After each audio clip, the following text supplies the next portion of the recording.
Okay, we're now recording.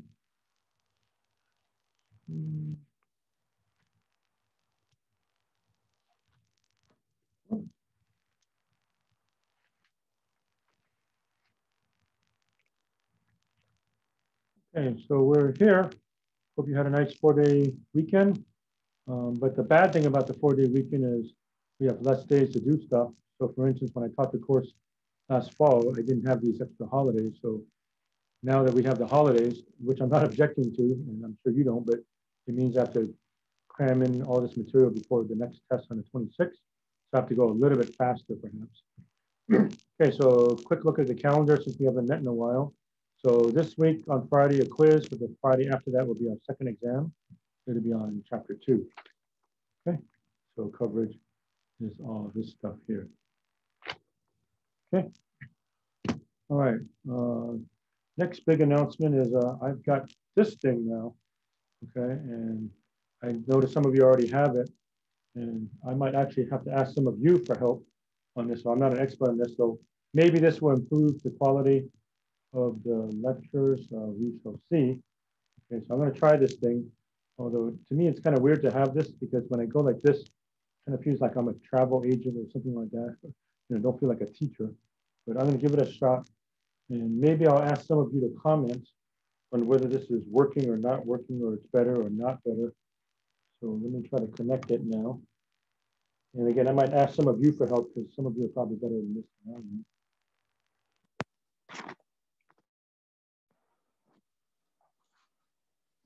Okay, so theoretically, I'm hooked up now.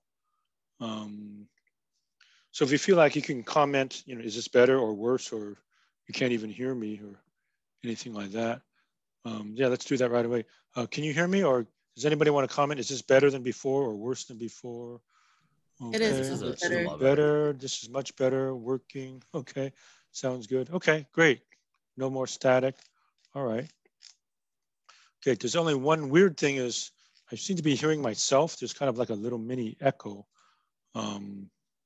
So I don't know if I can solve, or maybe those of you that are experts out there, how do you make it so you don't hear yourself? It's kind of like I get this feedback thingy or whatever. I mean, it's not too bad, but we'll see how it goes. Okay, so I guess we'll try this and see how it goes.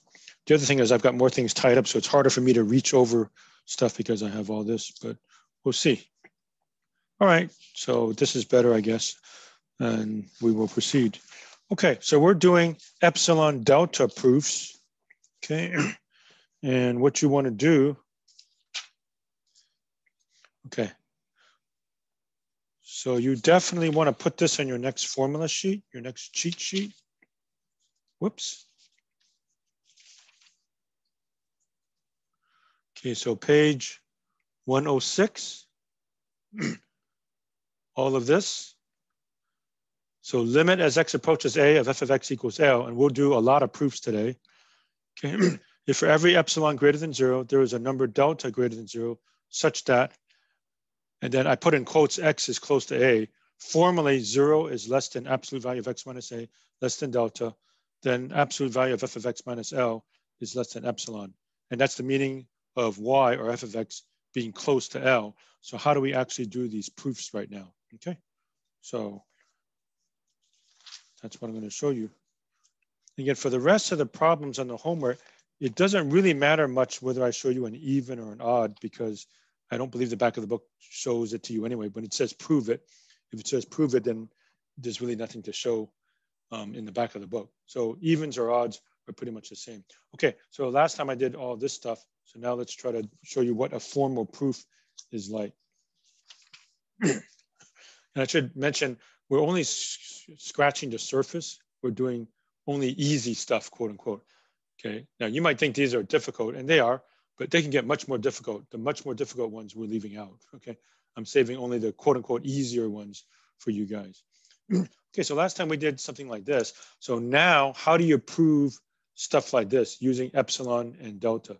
Okay, so the funny looking E is epsilon. It kind of looks like epsilon. And that other one is delta. Okay, again, it's a lowercase delta. The triangle is uppercase delta.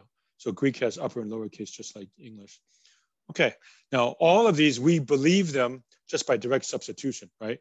like for 15, if you plug in 3, you're going to get 2. If you plug in -3, you're going to get 13, and so on. Okay, but how do you formally prove these now? Okay, so I'll show you the process for formally proving these. So I'll do a whole bunch right now. Okay, so start off with number 16, which says the limit as x approaches 4 of 2x minus 5 is equal to 3. Okay, and is it believable? First, I'll start off with that. Is it believable? When you plug in 4, well, of course, 2 times 4 is 8, minus 5 is 3. Okay, but of course, that's not really what this says. This really says when x is very, very close to 4, then the function y or f of x is very close to 3. Okay, so what you want to do is start off every problem with the component parts. This is your A. It's always limit x approaches something. So that's your A. This is your f of x. This is your L. Okay, so you kind of draw those pieces of information out. Okay, so for all of these limit problems, they give you lim, or whatever. You try to draw out the pieces, as it were, from the definition. Whoops. Okay, so there's always going to be a limit. So what functions as the A? So whatever number you see right here, that's the A. Then this is your f of x, and this is L, and you just throw everything in here. Okay.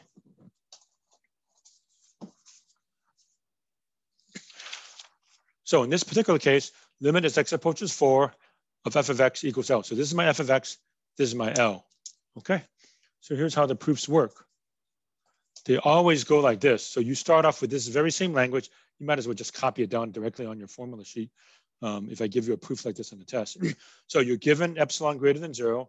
You want to find delta greater than 0 such that, literally just copy all this down. Okay, 0 less than, now from that definition, it says absolute value of x minus a, but you change a to whatever it is. In this case, it's 4, right?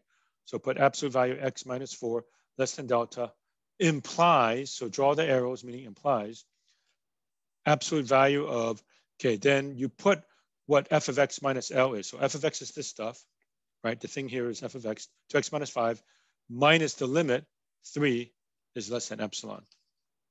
Okay, now, for all these problems, you're going to put the 0, but for these quote unquote easy problems that we're doing, you don't really worry about the 0. You don't even think about it anymore. Okay, now the proof, there's 2 parts. The first part is to find a corresponding delta. So what you do is start off with this right-hand side. And again, you can put this as a sample on your next cheat sheet, your next formula sheet, just literally copy this whole thing down. Okay, so absolute value of 2x minus 5 minus 3 is less than epsilon. Okay, which is the same as, so arrow means implies. So implies. So this is how we write that in a proof, implies. Absolute value of 2x minus 8 is less than epsilon. Okay, now the object is to make the left-hand side look like this. And for the problems that we're doing, it's usually not that difficult. It's pretty straightforward to do that. Okay, so a little bit of algebra. 2x minus 5 minus 3 is 2x minus 8, right? Now, what you do is look at this, compare it to that, right? So how does that, whoops, compare to that? Well, if I factor out the 2, it looks like this, right? So if I factor out the 2, and by the way, the absolute value of 2 is 2, so you can take it all the way outside. So if I factor out the 2, it looks like this, right? And then I divide both sides by 2. See, the object is to force the left-hand side to look like this. So I have absolute value of x minus 4 is less than epsilon over 2. Okay, so let me run through that strange algorithm again. So this you get copied, right? You just copy it directly off the definition and then just substitute in. Okay, so A was 4, so put 4 here. F of x is all this stuff. L is here. Just put it right in. Okay, now you fiddle with this and try to force the left-hand side to look like this. So then you say, okay, 2x minus 5 minus 3, that's 2x minus 8. If I factor out the 2, it's 2 times x minus 4. And then I say, oh, if I divide both sides by 2, absolute value of x minus 4 is less than epsilon 2. Okay, so I got that to match that.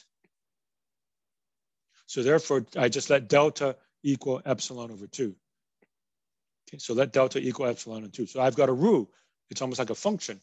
Okay, I have a root. So whatever epsilon you give me, the delta I will give you is half of that. So instead of playing the game like we did last Thursday, which I know was a long time ago, but you know, it said, oh, 0.1, then I picked 0.025. But what if I pick a different epsilon? Okay, well, I've got a rule, okay, so that no matter what epsilon you give me, 0.1, 0.01, 0.0001, 0.0001, doesn't matter. The delta I will pick is epsilon divided by 2. Okay, now you sort of just retrace your steps, okay, and prove that this actually works. Okay, so these proofs have 2 parts. Okay, you're almost retracing your steps, but first find the delta, and now you prove it. So it's almost like this is scratch work. I do the scratch work. Okay, whatever epsilon you give me, here's my delta. Now I will prove to you that it works. Okay, so we start from here. 0 less than absolute value of x minus 4 is less than delta. Start with that. Implies, then usually after that implication, you can drop to 0. For the problems that we're doing, the 0 isn't going to be involved. Okay, then I replace delta with epsilon over 2. Okay, so the next step is to drop to 0, put x minus 4 without the red, since delta is epsilon over 2, right? So you have absolute value of x minus 4 is less than epsilon over 2. You just kind of work backwards from here. Multiply both sides by 2. Right? So multiply by 2. I have 2 times absolute value of x minus 4. Put the 2 in. Absolute value of 2 is 2. So absolute value of 2x minus 8 is less than epsilon. And then the last little detail is, now normally you would never take a step like this in algebra, right? I mean, you would go from here to here a lot. Normally you wouldn't go from here to here, but the rules of the game imply that. So we break this up into 2x minus 8 is parentheses 2x minus 5 minus 3 is less than epsilon, because now that looks like f of x, right? By formula, that's my f of x, and that's my L, is now less than epsilon. Okay, I put the 2 lines here. This is a formal, symbol that we use in logic, meaning end of proof. This means end of proof. I'm not going to talk to you if you don't put it, but if you want to be proper, I guess, about it, you're supposed to put it. So anyway, end of proof. There's other symbols for end of proof, but we'll use that for now. Okay, and that's it. So I've proven whatever epsilon you give me, I'll take half of it. And here's the proof. If I start out with 0 less than absolute value of x minus 4 less than delta, I can show you that absolute value of the function minus the limit is less than epsilon. Okay, so that's the end of the proof. So that's how that one goes. And I'll show you several more. All right, so to me, the only way to get used to this is just show you a bunch more. So I'll show you several more. Okay, 17 is a little bit harder. Limit as x approaches -3 of 1 minus 4x equals 13. Okay, so get the component parts. That's your A, that's your f of x, that's your L. Okay, so you're basically starting off again with this, right? So you figure out what's the A, you figure out the f of x, and then you figure out the L. Well, it's not figuring it out, you just kind of copy it down.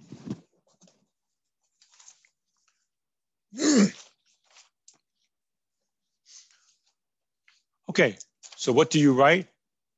Just use this language, given epsilon greater than 0, find a delta greater than 0, such that. So every time you do one of these proofs, right? If I give this to you on a homework or quiz or test, just put this language there, given epsilon greater than 0, find delta greater than 0, such that.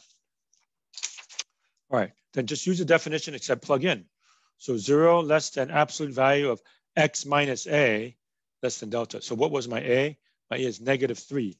So I'm going to go x minus a -3, which of course we know is x plus 3, less than delta, implies absolute value by formula f of x minus L. So f of x is 1 minus 4x, right? I'm just taking the component pieces and plugging them in, minus the limit, which was 13, less than epsilon.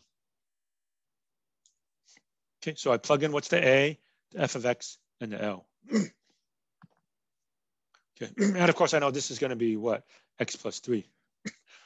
Okay, so now what you do is you algebraically fiddle with this thing. So 1 minus 4x minus 13, that is -4x minus 12. by implication. So notice there's always arrow, arrow, arrow, arrow everywhere, which means implies. Okay. And now I have to try to force this to look like x plus 3. Well, if I factor out the -4, and most of the problems are kind of like this, factor out the -4, parentheses x plus 3, right? So if I factor out -4, x plus 3, and then I look back up here, right? Say, oh, there's the x plus 3. So I just need to get rid of this -4. Okay, so I take it outside the absolute value. And what's the absolute value of -4? 4.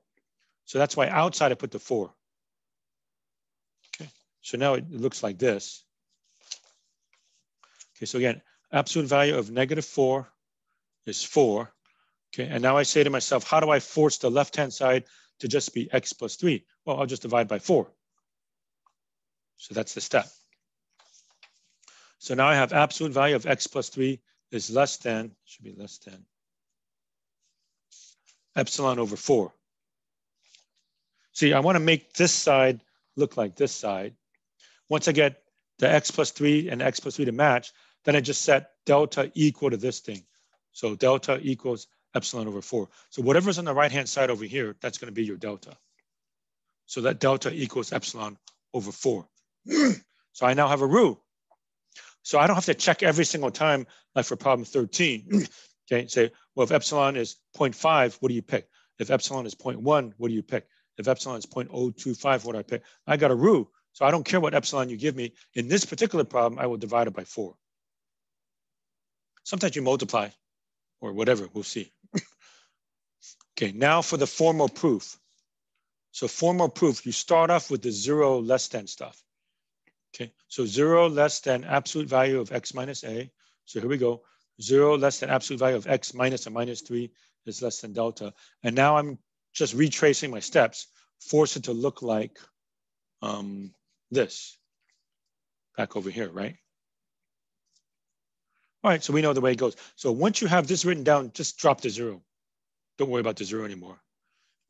So that becomes absolute value of x plus 3 less than epsilon over 4. Okay, and you know the way these work, the end result is the right-hand side is just epsilon, right? So how do I get it to just be epsilon? Multiply both sides by 4. Yes, we're sort of just retracing our steps over here. So multiply both sides by 4, looks like this. So implies, notice it imply, arrow, arrow, implies 4 absolute value of x plus 3 is less than epsilon. Bring the 4 inside. And when I bring the 4 inside, put it as a -4. And yes, you're right. You would normally not ever think of taking that step in a regular algebra class. I mean, you would normally say, oh yeah, absolute value of -4 is 4. Why would I want to change it to a negative inside? Well, first of all, we know it's true. Okay. And we know by the rules of the game, I have to force the right-hand side to look like this. Okay. So from here to here is still valid. A 4 outside, I'm allowed to have a -4 inside because the absolute value of -4 is 4. Okay. Yes, it's essentially just retracing all your steps from here. Okay, distribute. So implies absolute value of -4x minus 12 is less than epsilon. And now again, the last step is again a step you would normally never make in algebra, is to just write it as the way we're supposed to, which is like this. Okay. This is not normally a step you would make in algebra. Now in algebra, you normally go from there to there, right? You normally wouldn't go the other way, but it's still valid, right? I mean, you can tell if you work this out, it's -4x minus 12 still, right? -4x plus 1 minus 13 is -4x minus 12. But now this is the end of the proof, okay? If this is true, if 0 is less than absolute value of x minus my a, which is less than delta, I've proven that the absolute value of f of x minus L, here it is, f of x minus L is indeed less than epsilon. So that's the end of the proof. Okay, so whenever this is true, whenever 0 is less than absolute value of x minus -3, which is the a, then I have shown that the absolute value of f of x minus L is less than epsilon. Okay, so that's the way that proof works. And let me raise it up again. Let me raise up all of this. Okay, in case you want to look at the video again later. Okay, so I guess the headset is an improvement. the next thing I need improvement in is this document camera, since the document camera doesn't have a focusing button. So all I can do is raise it up or lower it. Okay. All right. So that's that. And next one I want to show you is number 19. And I forgot. I don't remember last time, did I show you the problems or not? So I'll do it. And for those of you that weren't planning on buying the book, so 1 through 4, give that to you quickly. And let's see. Oh, then 13 is 13 to 27. 13. And we had to go up to 27. So I think that covers it. Okay. So you can look at that as necessary. Okay. Number 19. Limit as x approaches 1. 2 plus 4x over 3 equals 2. Okay, a little bit harder because of the fraction. Okay, so this is my a. This is my f of x. This is my L. Okay, go ahead and write it if you want. That's a. This is f of x. This is L. Right, so just plug them all in. So start off with the same language. Given epsilon greater than 0, find a delta greater than 0 such that.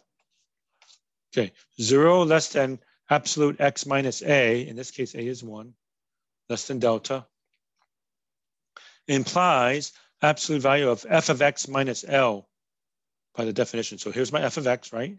All that. Here's my L, less than epsilon. Okay, all right, so the way the game works is, how do I force this funny looking thing to look like x minus 1? Okay, so a little bit of algebra. So again, everything from here to here is sort of like scratch paper. I'm just trying to figure out what the appropriate delta is. All right, so first thing I do is get a common denominator, right? So rewrite minus 2 as 6 over 3. So absolute blah, blah, blah, less than epsilon implies absolute 2 plus 4x over 3 minus 6 over 3, right? 6 over 3 is 2, get a common denominator. So now I can combine the top since I have a 3 on the bottom for both of them. So what's 2 plus 4x minus 6? That's the same as 4x minus 4, right? So I have absolute value of 4x minus 4 over 3 is less than epsilon. Factor out the 4. So 4 times x minus 1 over 3 is less than epsilon. Aha. Okay, we're getting closer. Right, so now look at what I wanted to do. The left-hand side, I want an absolute value of x minus 1. There's the x minus 1. I got the 4 and the 3. So I want to get rid of the 4 and the 3. So first, factor out the 4/3. Okay, so ignore the red temporarily. If I factor out the 4/3, it will be 4/3 outside. Absolute value of x minus 1 is less than epsilon. Right over here. Okay, and again, the left-hand side, I want just to be absolute x minus 1. So right now there's a 4/3. So how do I get rid of 4/3? Multiply by the reciprocal, 3/4, which I have in red there. Raise it up so you can see it. So multiply both sides by 3/4. So I now have absolute value of x minus 1 is less than 3/4 epsilon. And that's what I want. I force the left-hand side to be absolute value of x minus 1. Okay, so once I get this and this to match, let's see, this and this, then I just peek over here and I let that equal that. So now delta is equal to 3/4 of epsilon. Okay, so the rule this time is, okay, whatever you give me for epsilon, I'll multiply it by 3/4. So if they give me 0.4, delta is 0.3. If epsilon is 0.001, delta is 3/4 of whatever I just said. Okay. All right, so now for the actual proof part. Okay, so for the proof, you always start off with this thing. So 0 less than absolute value of x minus 1 less than delta. Okay. Once you get past here, forget the 0. For the problems that we do, the 0 won't be necessary. Okay. Now, change delta to what it was. So what was delta? We said delta was 3/4 epsilon. Okay, so notice the next step. And that's the way it's always going to be. From here to here, drop the 0 stuff. Drop the 0 less than, in fact, just cover that up. And then change delta to 3/4 epsilon. Yeah, we're just kind of retracing our steps. Okay, I'm supposed to have just epsilon here. So how do I get it to just be epsilon? I multiply by the reciprocal of 3/4, which is 4/3. So multiply this by 4/3, and you have epsilon. You know the right-hand side is only supposed to have epsilon, right? So just multiply by 4/3, multiply by 4/3. Distribute back into 4/3. So put 4/3 parentheses x minus 1. And if you're not sure what to do next, you just kind of peek back over here and retrace your steps. Okay. So how do I distribute? I make it look like 4x minus 4 divided by 3. And how do I get that? I just peek back at my scratch work sort of here. 4x minus 4 over 3. Okay. And then I break it into this. And yes, this is a weird step. Normally in Algebra 1, you would never make this step. But from here to here, I just peek back at what he did. It's almost like you're just going backwards. So how do I go? I go from here back to here. As weird as it looks, it's a valid step. Right? Let's check to see if it's valid. Okay. Do you agree that that's still the same as this? Right? If I write 2 plus 4x minus 6, well, 2 minus 6 is negative 4. So I do get the same thing. Okay. The only reason why we make this weird looking step is because by the rules of the game, to prove that this works, I have to get the right-hand side to look like absolute value of f of x minus L. Okay. And there it is. Then the last step, change 6 over 3 to 2, and there it is. There's f of x, there's L, and I'm done. So absolute value of f of x minus L is less than epsilon, and that's exactly what we were trying to prove over here. Okay, so that's considered the end of the proof. Okay. Okay, let me check what's in the, okay.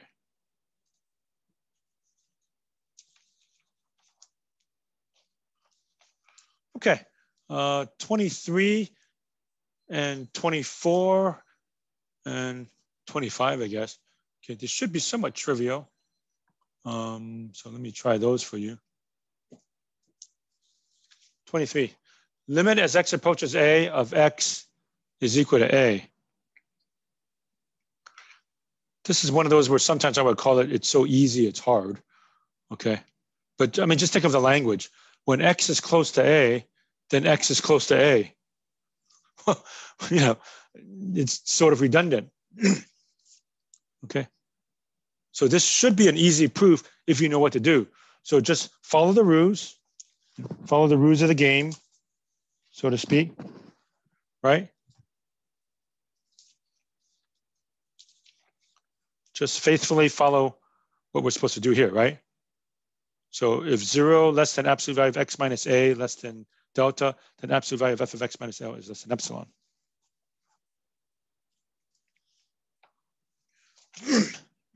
Now, they don't give me a number here. They just say a, so just leave it. That's still my f of x, though. And that's my L, right? Okay, so use the same language. Given epsilon greater than 0, find delta greater than 0, such that 0 is less than absolute value of x minus a is less than delta.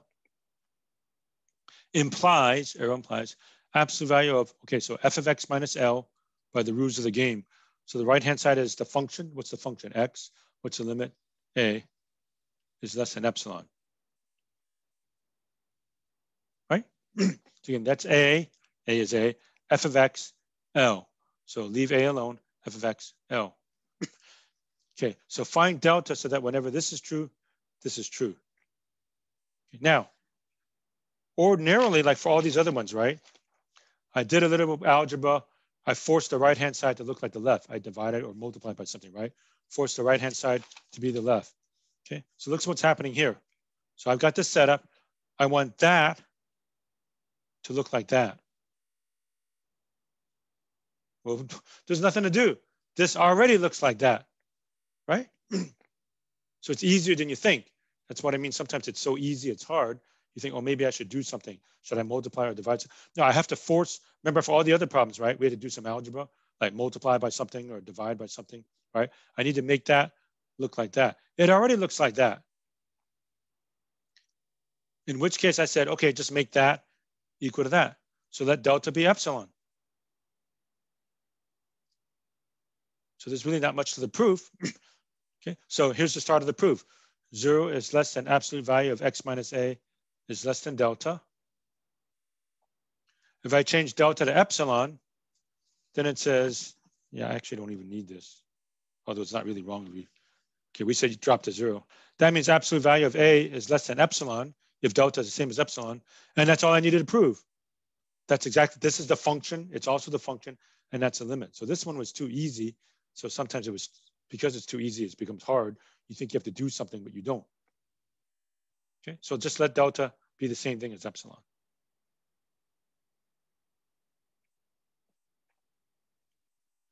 Okay, so that's the way that one goes. Okay, then I was going to show you 24 and 25. What time is it? Okay, I think we're good. Okay, so 24 and 25, and then I was going to be done with this section pretty much.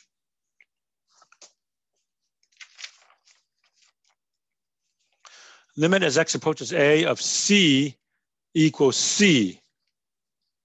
The limit as x approaches a of a constant function is just a constant itself. All right, so write the same language. Given epsilon greater than 0, find delta greater than 0 such that 0 less than absolute value of x minus a less than delta implies absolute value of f of x minus L, c minus c is less than epsilon. Okay, and let me check the chat. Let's see. Okay, I was asked about, yeah, 24. Yeah, I'm doing 24 now. So here we are.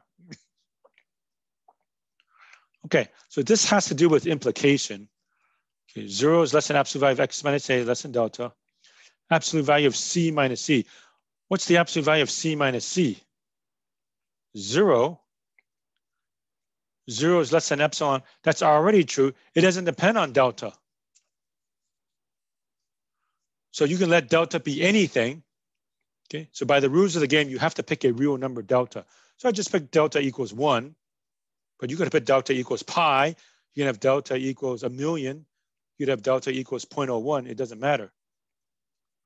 Okay, because then if 0 is less than absolute value of x minus a is less than 1, that does imply, logically, that the absolute value of c minus c, which is 0, is automatically less than epsilon. In other words, it didn't matter what the delta was. Okay, so let delta be anything. So I just said let delta be 1. Okay, but by the rules of the game, you have to pick a real number delta positive. So 1 is what I picked. Okay, delta could have been anything. See, that delta doesn't depend on this, unlike this complicated stuff we had over here, right? It didn't really matter. Okay. All right, then 25 was the last one I was going to show you. And I'll just mention quickly. I'll do 25. 26 works almost the same way, except it's x cubed. So I'll do 25, and you do something similar for 26. Okay, let you try that. And then I'm pretty much done with the section. Limit as x approaches 0 of x squared equals 0. Is it believable? Sure. Right? If I plug in 0, I get 0. But that's not really what it says. If I plug in 0.00001 and square it, you get a number that's close to 0. Or a number like negative 0.0001 square it, again, it's a number close to 0. Okay, so I put all my component parts down. Okay, that's my A, that's my f of x, that's my L, right? So just use the same language all the time. Given epsilon greater than 0, find delta greater than 0 such that. So 0 less than absolute value of x minus a. X minus a is x minus 0. I like that. I like x minus 0. Is less than delta implies absolute value of f of x, x squared, minus the limit, also 0. I like that. Is less than epsilon. Okay, so I know that's the same as x, right? X minus 0 is x. That's the same thing as x squared, because x squared minus nothing is still x squared. So this is sort of like, you know, the previous ones I did. It wasn't as trivial as 24 or 23. All right, so I start off with the right-hand side, absolute value of x squared minus 0. And we know that's the same as x squared, right? So that's x squared. So again, we have to say, how do I force this to just be the left-hand side, which is x? In other words, how do you go from x squared to x? Square root, right? So square root both sides, square root, square root. Absolute value of x is less than radical epsilon, square root of epsilon. And now the left-hand side does look like this, which is x minus 0, of course. And then I just equate these two. So let delta equal the square root of epsilon. Okay, so this time, whatever you give me as epsilon, I take its square root, that'll be my delta. And you can do that for any epsilon greater than 0. Okay, again, the rules of the game is we're doing only positive numbers, no negatives. So you can give me epsilon as 0.1 or 0.01 or 0.005 or 0.025, whatever. You can find its square root. Okay, now for the formal proof, start off with this part. 0 less than absolute value of x minus 0 less than delta. Okay, drop the 0. And what's the absolute value of x minus 0 is the absolute value of x. Change delta to square root of epsilon. So you replace the delta with what it's equal to. And then, of course, what am I supposed to get on the right-hand side? I'm supposed to get epsilon. So just square both sides. So absolute value of x squared, which I'm going to write it as x squared minus 0, just to make it look like this, right? If I squared this, square both sides, you have absolute value of x squared, which is like x squared minus 0, because it looks like the form of f of x minus L. Absolute value of x squared minus 0 is less than epsilon. That's what we're trying to prove. And that's the end of the proof.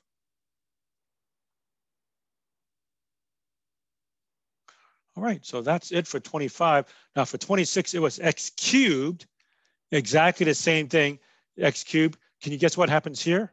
If it's an x cubed, instead of square root both sides, what would we do? Cube root both sides, right? Exactly. You do the cube root, and then the proof over here, instead of squaring both sides, you would cube both sides. And there we go, and that'd be pretty much about it. Okay. And yeah, let me raise it up for focusing in case you can't see what I did. Get that and get that. And that. And that. Okay. And let me check the question in the chat. Let's see. So delta has to equal a number. Yeah, delta should be related to epsilon. Okay, so for these problems, delta is a function of epsilon. So unlike this one that I did last Thursday, I guess it was. Okay. They said let epsilon be 0.025. Then I got delta be a number, 0.1 or whatever like that. Okay. In this case, delta is a function of epsilon. It's epsilon over 4 or square root of epsilon or whatever. That is a stronger statement because now it doesn't matter what you give me for epsilon. I've got a root. Okay. So then you don't have to recalculate it. See, back over here, you said epsilon is 0.1. Okay. I find delta to be 0.025. You might come back and say, okay, what if I pick a different epsilon, 0.001? Then you find a different delta. Say, well, this is, a waste of time. Let me come up with a root. Okay, so that whatever epsilon you give me, okay, I've got a root. So no matter what epsilon you give me, I'll let delta be 3/4 of it. Okay, so I don't care now if you challenge me with 0.1, 0.01, 0.001, I've got a rule. And I know it's going to work because I proved that it works no matter what the epsilon was. Okay, so delta, for these problems, delta is not a number. It's related to epsilon. Okay, so for problem 23, that's for, let's see, where was 23? Yeah, 23, we let delta equal epsilon. Let delta equal epsilon. So whatever you give me for epsilon, I choose the same number for delta. So if you give me epsilon as 0.1, delta is 0.1. If epsilon is 0.005, delta is 0.005 also. Okay. Yeah. 27, I wasn't going to show you. I wanted you to try to figure it out. 27 has absolute value. You're going to have an absolute value inside an absolute value for 27. Okay. So it's going to look weird. So maybe just as a hint for 27. So let me just do this. And I'm, what time is it? I'm okay. I mean, this was all I was going to cover today. So anything else I do from here is just gravy. Okay. Okay, absolute value of -5 is 5, right? Absolute value of 5 is also 5. What if you have an absolute value inside an absolute value?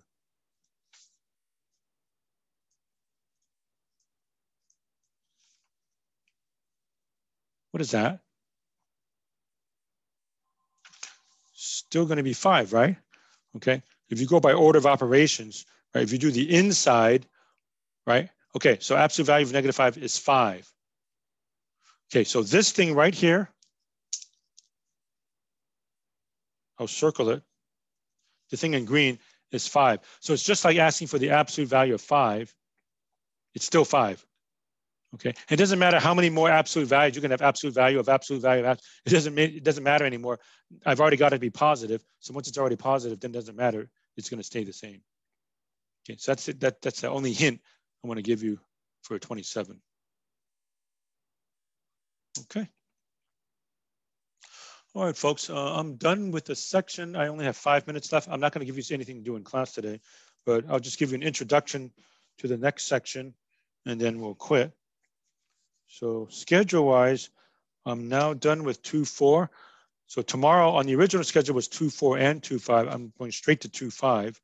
So slightly ahead, but remember, I got to get all this done. And I was hoping to leave Thursday, the 25th again for questions and answers before the test on the 26th.